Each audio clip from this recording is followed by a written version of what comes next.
Et hello tout le monde, une petite aparté avant de commencer cet épisode, juste pour vous prévenir que j'essaye au maximum dorénavant de prendre mes photos ou vidéos en mode paysage. Je sais que c'est quand même plus appréciable quand on met YouTube en plein écran ou pour certains sur la télé. Donc voilà, c'était juste pour vous prévenir et ensuite je m'excuse d'avance parce que en réécoutant cet épisode et comme d'autres, j'utilise énormément le mot voilà, du coup, donc, ouais, un peu relou. Et je vais essayer de faire des efforts là-dessus, mais là, en réécoutant, non, c'était catastrophique. Beaucoup trop de voilà.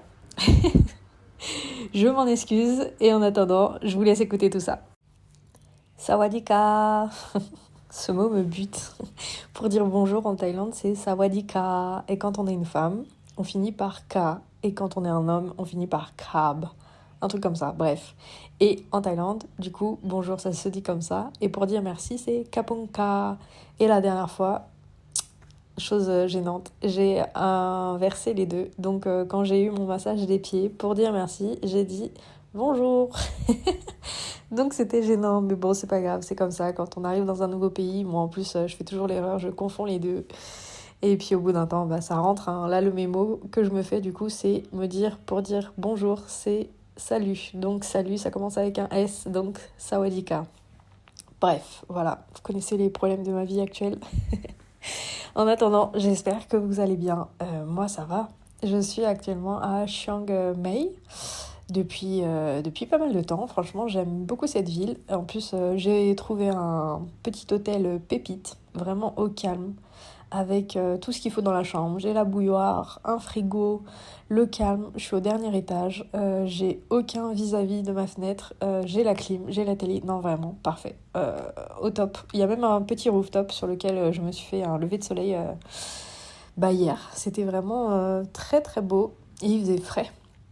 Le matin, il fait frais. Il a tendance à faire entre 18 et 20 degrés, alors que entre midi et 16h, c'est le pic. Il fait super chaud. J'ai l'impression de clamser à chaque fois où je me dis mais je vais m'évanouir sur le trottoir. Donc maintenant, j'essaye de plus sortir le matin et d'être à la fraîche l'après-midi, puis de ressortir le soir si j'en ai envie.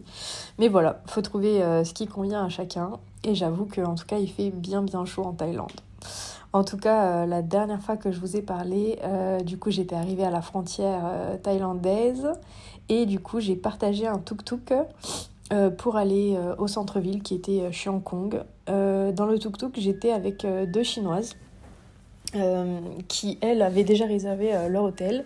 Elles m'ont demandé si moi j'avais réservé une chambre et j'ai dit non. Du coup, je leur ai dit, je vous suis, comme ça je vais voir à quoi ressemble l'hôtel et si ça me va, je prendrai une chambre, sachant qu'il n'y avait pas trop d'options de toute manière dans cette petite ville. Et puis au final, arrivées au centre-ville, elles sont allées au 7-Eleven en disant qu'elles allaient acheter une carte SIM et j'ai dit parfait, j'ai besoin de la même chose. Donc c'était très simple. 7-Eleven, il y en a partout, c'est ouvert 24h sur 24. Dans ces cas-là, vous demandez au comptoir les cartes SIM. Ils en ont pour touristes et ils en ont une autre qui coûte 350 bahts et où il y a internet illimité pour un mois. Donc franchement, je vous recommande, hein, ça fait 10 euros. C'est le meilleur rapport qualité-prix qui existe de toute manière et internet fonctionne très très bien. Donc voilà, et ensuite elles sont allées à leur hôtel. Du coup, ça me convenait, j'ai pris une chambre. C'était un peu cher, mais honnêtement, c'était propre. J'avais la salle de bain privée, donc je préférais. Et puis après tout ce voyage fait en bateau et tous ces rebondissements à la frontière et cette fatigue accumulée, ouais, non, c'était parfait. Ensuite, je suis allée dîner avec ces deux Chinoises qui étaient très sympas. En plus, on avait à peu près le même niveau d'anglais, donc c'était cool. On faisait des fautes, mais on s'en fichait. Et elles avaient 28 et 29 ans. Elles voyageaient ensemble, elles étaient ensemble. Chose que je ne savais pas, mais où c'est très compliqué pour deux femmes d'être ensemble en Chine. Donc là, je pense que ça leur faisait plaisir d'arriver dans un pays où c'est autorisé, parce qu'il faut savoir qu'en Thaïlande, depuis peu, les mariages homosexuels ont été autorisés. Donc voilà, ça fait plaisir. Et voilà, franchement, j'ai passé un très bon moment avec elle. Et puis, j'ai dormi comme un bébé. Et le lendemain, je me suis un petit peu baladée dans la ville et je suis partie en direction du bus local. J'avais mis sur le GPS, sur Google Maps, pour aller à Chiang Rai, enfin pas que je me trompe. Je confonds entre Chiang Mai et Chiang Rai. Mais non, là, je voulais aller à Chiang Rai. Donc, c'est ce que j'ai mis sur Google Maps. Et ça m'a indiqué qu'on pouvait y aller en bus.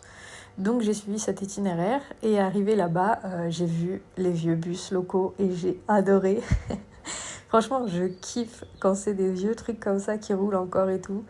Et donc j'ai demandé, c'était très simple, il y en avait un toutes les heures et le mien partait 20 minutes plus tard il me semble et ça coûtait 90 bahts. Dans ces cas-là on paye dans le bus pour à peu près 2 heures de trajet et voilà, franchement c'était trop bien. En plus c'est vraiment atypique, il roule les portes ouvertes, les fenêtres, il y a des ventilos même dedans, enfin franchement non, on ne manque pas d'air.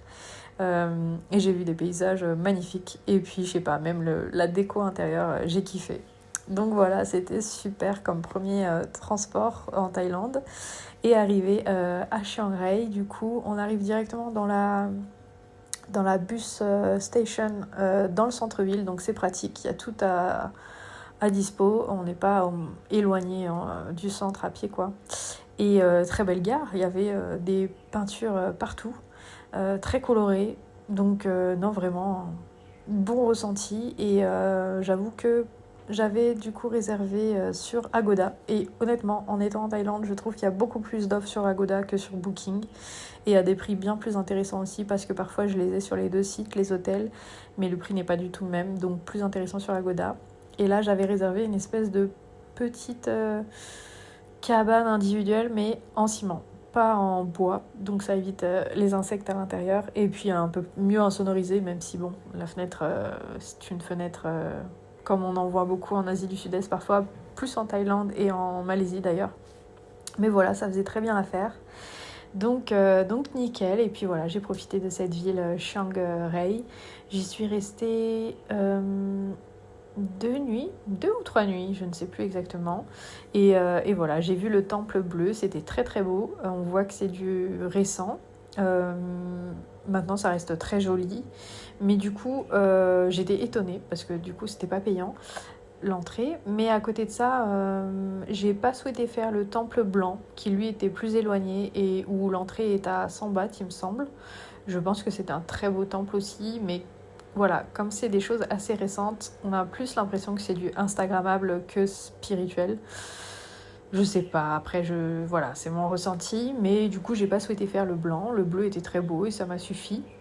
Je me suis baladée dans la ville, j'ai même voulu prendre un petit chat en photo qui était sur une cage de coq et en fait le monsieur m'a vu en train d'essayer de prendre les photos et du coup trop mignon, il m'a ouvert son portail et il m'a montré tous les coqs qu'il avait.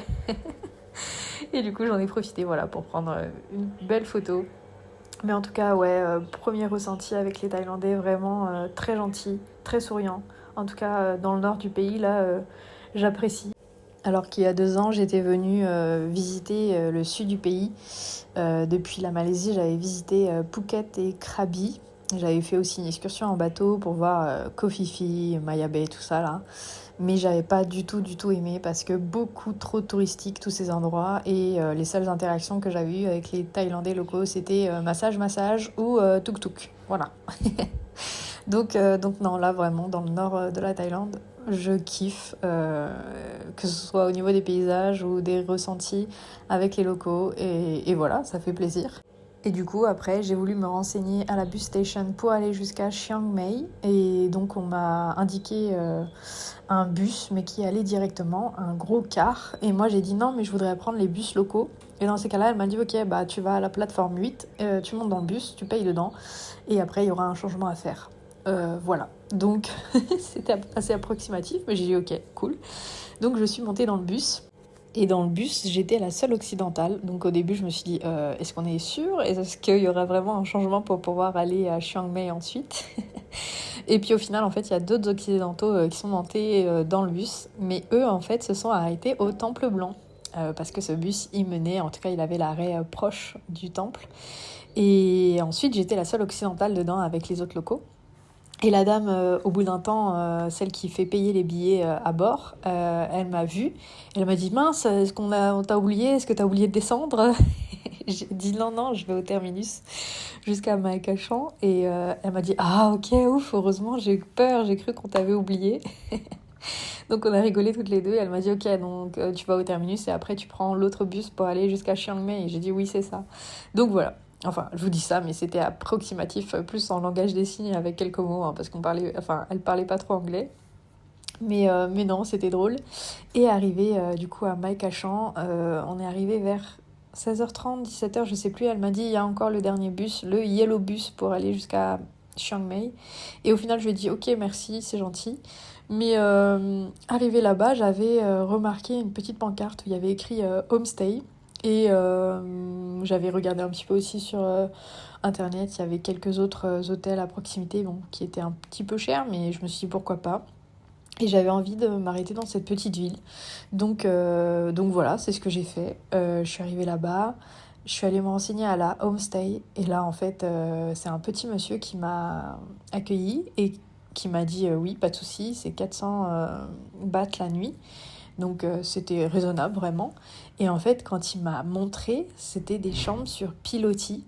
Mais le truc incroyable, j'avais vraiment l'impression d'être ailleurs qu'en Thaïlande. Ça faisait plus un style un peu, je sais pas, entre japonais et chinois.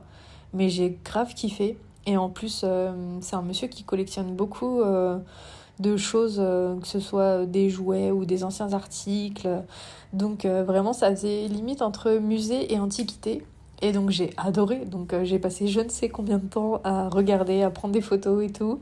Il m'a même ouvert une petite partie qui était fermée où en fait c'était un espèce de bar avec encore plus de choses à l'intérieur à l'ancienne. Donc non vraiment c'était un gros kiff. Et ensuite j'ai tenté de faire du tri dans mes photos, chose qui est assez compliquée quand on voyage, on a envie de tout garder mais bon voilà. Et suite à ça vers 20h30, 21h j'ai voulu manger. Et en fait, en sortant dans la ville, bah, tout était déjà fermé. C'était vraiment calme. Je n'ai jamais vu une ville aussi calme. Et ce qui m'a sauvée dans l'histoire, c'est qu'il y avait un 7-Eleven à 2 pas. Donc ces petits magasins qui sont ouverts 24h/24 et où je me suis pris du coup 2 petits toasts fromage et un gâteau chocolat avec un soda. Et voilà, franchement, c'était parfait pour avoir un petit dîner. Donc sinon, c'est pas grave, hein, je me serais endormie le ventre vide, j'aurais mangé le lendemain. Mais du coup, j'ai bien apprécié le 7-Eleven dans cette mini-ville. Et le lendemain, je me suis levée, je suis allée prendre un café que j'avais repéré la veille, une petite dame qui vendait du café en face du marché local. Donc c'était encore une fois l'ambiance matinale, tranquille et avec les locaux. Moi, j'aime vraiment ces ambiances où il y a peu de touristes et au final où on est dans la vie quotidienne des gens. On est loin des choses touristiques et de tout ce qu'il y a à faire absolument et à voir dans sa bucket list. Moi, je suis pas comme ça, voilà. Après, ça appartient à chacun. En tout cas, j'ai bien apprécié mon café dans ce petit coin. Et ensuite, j'ai cherché ce fameux bus jaune pour aller jusqu'à Chiang Mai. Et en fait, je pouvais le chercher parce que c'était écrit en thaï. Donc, je risquais pas de le trouver. Et moi qui cherchais vraiment un bus, ben, en fait, c'était un espèce de pick-up tuk-tuk, mais effectivement jaune. Après j'ai demandé à des habitants, ils m'ont indiqué où était l'arrêt. Et voilà, et en fait monté dedans, on était 4 personnes, donc c'est bien, on n'était pas serrés. Et j'ai profité des paysages, même si c'était à l'arrière de cette espèce de pick-up tuk-tuk. Et je suis vraiment agréablement surprise par toute cette verdure qu'il y a au nord de la Thaïlande. C'est vraiment très beau. En tout cas, je me régale les yeux. Et dans ce tuk-tuk, il y avait aussi 2 hommes, donc qui n'étaient pas thaïs. Et au bout d'un moment, il y a l'un des deux qui s'est assis à côté de moi. Et je sais plus comment, mais il m'a tapé sur l'épaule et il m'a demandé mais tu parles français? Et j'ai dit oui, comment tu sais? Et en fait, il m'a dit qu'il avait vu sur le portable un mot qui était en français. Donc voilà, au final, on a échangé comme ça. Et donc c'était 2 frères qui prenaient ce tuk-tuk parce que son frère était malade. Il devait aller en excursion sur la journée avec leur femme et enfants. Mais au final, lui s'est pas senti bien. Donc ils ont décidé tous les deux de faire le chemin retour. Et donc c'était 2 personnes d'origine d'Équateur qui ont vécu ensuite en Espagne, à Madrid, et qui maintenant vivent en Suisse. Donc voilà, c'était vraiment très sympa. On a échangé brièvement comme ça sur le restant du chemin. Et c'est ce genre de rencontre où il y a de courtes discussions, mais où on accroche bien avec les personnes et où on discute de nos voyages ou de nos ressentis sur le pays et tout, et avec qui parfois on échange aussi les coordonnées sur les réseaux sociaux. Mais je me dis, c'est cool, franchement, moi j'aime pouvoir partager comme ça, faire des rencontres et demander d'où on vient, où est-ce qu'on vit, où est-ce qu'on a vécu et qu'est-ce qu'on fait en voyage. Donc voilà, en tout cas c'était très sympa, j'ai beaucoup aimé. Et ensuite, j'ai repris ma route. Je me suis arrêtée dans un restaurant vegan. J'ai l'impression qu'il y a beaucoup plus d'options aussi en Thaïlande pour ceux qui ne mangent pas de viande. Donc je suis une femme heureuse. Et ensuite, j'ai voulu chercher un hôtel. Je n'avais rien réservé. C'est quand même une ville très touristique. Et au final, les quelques homestays ou petits hôtels à qui j'ai demandé, ils étaient déjà full. Donc j'ai commencé à chercher sur Agoda et je ne sais pas comment j'ai réussi à faire ça, mais j'ai trouvé donc ce petit hôtel où je suis et qui est une pépite. Et depuis, je profite de cette ville où il y a énormément à voir. Il y a beaucoup de temples qui sont tous différents. Donc honnêtement, ouais, je me régale les yeux. Mais parfois, je fais juste 1 ou 2 temples la journée et après, en fait, ça y est, j'ai ma dose parce qu'après, on sait plus où donner de la tête et puis j'ai déjà fait beaucoup trop de photos. Et à côté de ça, je profite aussi des massages des pieds. Un grand amour pour les massages des pieds. Et là, en plus, alors là, c'est le summum. Je vous partage l'info en même temps. Mais du coup, dans certaines pagodes, parfois ils proposent des massages, mais des massages à des prix dérisoires. Là, le massage d'1 heure, c'est 120 bahts, donc ce qui représente à peu près 3 euros et quelques. Donc pépite, je me régale. Et il y a un soir aussi où j'ai voulu me faire plaisir, je suis allée voir des combats de Muay Thai. J'ai eu du mal à choisir selon plusieurs endroits où on voit les affiches des combats qu'il va y avoir le soir. En général, il y en a tous les soirs. Donc, faut savoir que c'est des locaux, mais les locaux, eux, font ça, je pense, en vive. Et dedans, il y a aussi quelques touristes qui viennent s'entraîner pendant à peu près 1 mois et qui ensuite vont faire les combats comme ça. Donc bon, c'est pas mal. C'est pas les meilleurs combats, mais c'était quand même sympa. J'ai payé, je crois, 17 euros l'entrée. Il y avait 9 combats. Ce qui était sympa, c'est qu'il y avait un public qui était assez motivé. Dont des gens qui venaient, je pense, soutenir une personne espagnole. Donc voilà, l'ambiance y était, c'était cool. J'ai vu quelques jolis mouvements. Après, il y avait aussi du théâtre, où je me dis, ce serait bien qu'ils prennent des cours, parce que bon, on voyait que c'était vraiment du fake. Le mec qui vient de prendre un coup et qui réagit 5 secondes plus tard en disant « Ah, KO ». Bon bref, voilà, c'était marrant. Et puis voilà, franchement, je passe du bon temps. Je me repose aussi, je sais pas pourquoi je suis fracassée en ce moment. Je pense que j'ai un espèce de contre-coup des 3 mois. Parce que ça y est, ouais, je crois que je suis à 86 jours de voyage. Et puis le fait de marcher, d'être autant nourri des yeux, des odeurs, des bruits, de tout. Et le fait d'être en mouvement aussi, ça fatigue. Donc voilà, j'écoute un peu mon corps aussi. J'essaye de profiter, de me reposer comme je peux, tout en continuant de visiter les endroits où je suis et d'avoir un peu un plan pour la suite aussi, parce que je ne sais pas. J'hésite entre continuer à visiter ou faire un LPX, donc faire un espèce de bénévolat où en échange de temps, j'aurai un endroit où dormir et peut-être 1 ou quelques repas. Ça dépend des heures et du travail qui est demandé. Et là, j'ai écrit à une famille qui tient une espèce de petite ferme biologique et qui à côté de ça a aussi un restaurant de pizza. Donc voilà, je sais pas ce que ça va donner. Je sais qu'ils ont des buffles aussi, donc ça m'intéresserait de voir comment on s'en occupe et ce qu'ils font avec, quoi, tout simplement. Je pense aussi qu'ils s'en servent pour l'agriculture. Donc voilà, on verra ce que ça donne. Et en attendant, je suis encore là, je profite. Par contre, chose que je n'aime pas en Thaïlande, c'est que la weed est autorisée. Donc au final, vous avez partout des cafés pour fumer et acheter votre weed là. Et en fait, je n'aime pas l'odeur. Je sais pas pourquoi, mais c'est une odeur qui me dérange, vraiment, ça me dégoûte. Autant le shit, c'est une odeur que j'apprécie plus. La meuf est connaisseuse. Non, alors je fume pas, je suis vraiment pas drogue. Enfin, j'ai été fumeuse, mais de tabac pendant quelques années, mais ce n'est plus le cas. Et à côté de ça, non, les joints, ouais, j'ai déjà essayé. Je fumais quelques fois avec mon ancien meilleur ami quand j'étais plus jeune. Mais depuis, non, c'est pas un truc qui m'attire. Et là, du coup, ouais, donc l'odeur de weed est bien présente. Donc ça dégoûte un peu pour moi. Et malheureusement, mon voisin en dessous a une espèce de petit balcon terrasse. Et il fume souvent son joint. Et ça pue. Et en plus, le mec est en train de clamser. À chaque fois, il tousse, il crache ses poumons.